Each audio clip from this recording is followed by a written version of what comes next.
আল্লাহ তাআলা ডাইরেক্ট ঘোষণা করছে কদ জাআকুম মিনাল্লাহি নূরু ওয়া কিতাবুম, জোরে কন্না কিতাবুম। আল্লাহ তাআলা নিজেই ঘোষণা করছে এই মাত্র আমি আল্লাহর পক্ষ থেকে এসেছে তোমাদের কাছে নূর এবং একটা কিতাব। তাফসীর জালালাইন শরীফের ভিতরে লিখতেছে ইয়ানে নূরুম বমানা মুহাম্মাদুর রাসূলুল্লাহ সাল্লাল্লাহু, ইয়ানে নূর দ্বারা মুহাম্মদ সাল্লাল্লাহু আলাইহি ওয়াসাল্লামকে বসাইছে। আল্লাহ যদি নবীরে নূর কয় আমি মাটি কইলে আমার কোনো কিছু হইব? এই কথা কিছু হইব?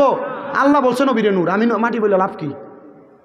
এর কিছু যে নবী না হলে আসমান জমিন কোনো কায়নাত কিছুই আল্লাহ বানাইতেন না। কিন্তু একদল আলেম সমাজ আমাদের নবীকে মাটির নবী বলে, তারা কেন মুসলমান? আমি বলবো তারা ওই নবীকে আল্লাহ তাআলার সিফতি গুণ যেটা নবীরে দিছে, আল্লাহ তাআলার সিফতি গুণ যদি না মানে তো এটা মুসলমান কেন? এটা কাফের মুশরিক বেঈমান। এ কথা বলেন না কেন? তৃতীয়ত লেখছে, দ্বিতীয়বার আরেকটা লেখছে ভারতবর্ষে আল্লাহর ওলিগণ উপমহাদেশ ইসলাম কায়েম করছে, হিন্দুদেরকে মুসলমান বানাইছে আল্লাহর ওলিগণ। কিন্তু আমাদের দেশে একদল আলেম সমাজে দাঁড়িয়ে আছে, টুপি আছে, কোরআন হাদিস জানে, তারপরও কেন অলিগণের মাজারে যাওয়া শিরিক বলে? অলিগণের মাজারে যাওয়া কথা কয় না কেন? শিরিক বলে। এ শিরিক কেন বলে? এর জিজ্ঞাসা। অলিগণের মাজারে যাওয়া শিরিক না। আল্লাহ বলছেন ইন্না রহমাতাল্লাহি করিবুম মিনাল মুহসিনিন, নিশ্চয় আমি আল্লাহর রহমত অলিদের নিকটবর্তী। অলি যারা, আমি আল্লাহর বন্ধু যারা, তাদের কাছে আমি আল্লাহর রহমত। তা আমরা মাজারে যাই, যিনি মাজারে কে আছে? আল্লাহর ওলি আছে, ওনাদের কাছে গেলে আল্লাহর রহমত পাওয়া যায়, আমরা এই জন্য যাই। এখন এ যদি শিরিক করে তাহলে কোরআনের একটা আয়াত অস্বীকার করে না? কোরআনের আয়াতরে যে অস্বীকার করে সে মুশরিক বেঈমান কাফের। আমার কাছে ফতুয়া জানতে চাইেন না, কারণ আমি এখনো কুমিল্লা আলিয়া মাদ্রাসায় কামেল প্রথম বর্ষে মাত্র, কামেল ফার্স্ট করলে ফতুয়া দিতাম। আমি আল্লাহকে করা কোনো ফতুয়া দিই না, আমার মাদ্রাসা থেকে নিষেধ করছে করা কোনো ফতুয়া দিস না, নর্মাল ওয়াজ করে মানুষের হেদায়েতের পথে ডাক। আমি আল্লাহকে মোটামুটি চলতেছে। আপনারা দোয়ায় কুমিল্লাতে আমার 6টা মাদ্রাসা। কয়টা? সব কুমিল্লা শহরে, সব কুমিল্লা শহরে। নূরপুর চৌমুহনীতে শাহপাড়া রোডে ঢুকতে এনে 2তলা 3তলা মাদ্রাসাটা না আমার মাদ্রাসা। আপনারা দোয়া করেন, আমার মাদ্রাসাগুলোর জন্য দোয়া করবেন। এখানে আল হুসাইনিয়া ইসলামিয়া সুন্নিয়া মাদ্রাসা, জামিয়া নূরে মদিনা মাদ্রাসা, ওই দিক দিয়ে আমাদের তাহফিজুল কোরআনের একাডেমিক শাখা, এখান দিয়ে মহিলা শাখা চলতেছে, সব মাদ্রাসা।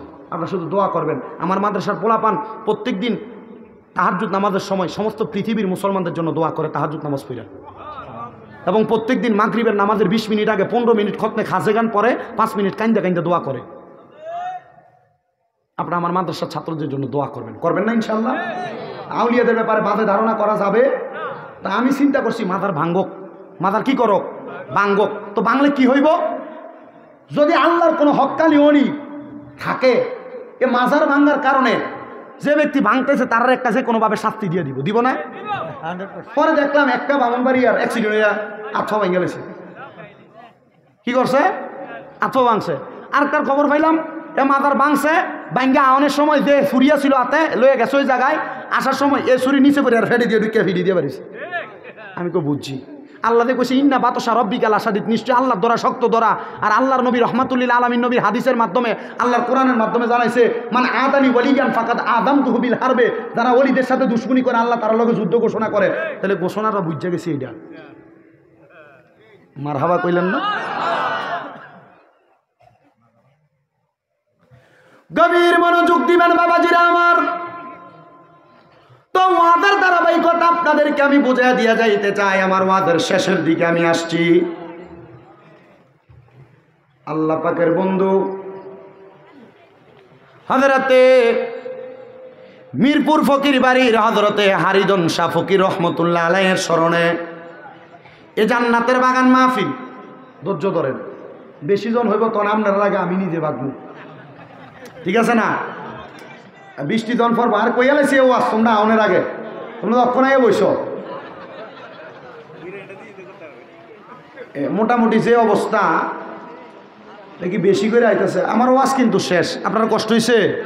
বসছেন যে অসুবিধা হয়েছে? আপনারা কি মসজিদে ব্যবস্থা করবেন মাহফিল কমিটি? না, কথা ঠিক আছে, কিন্তু এখন মানুষের তো এক লাখ আগে ভয় তৈব। মানুষকে কোথায় বসাবেন? মসজিদ খুলে দিবেন?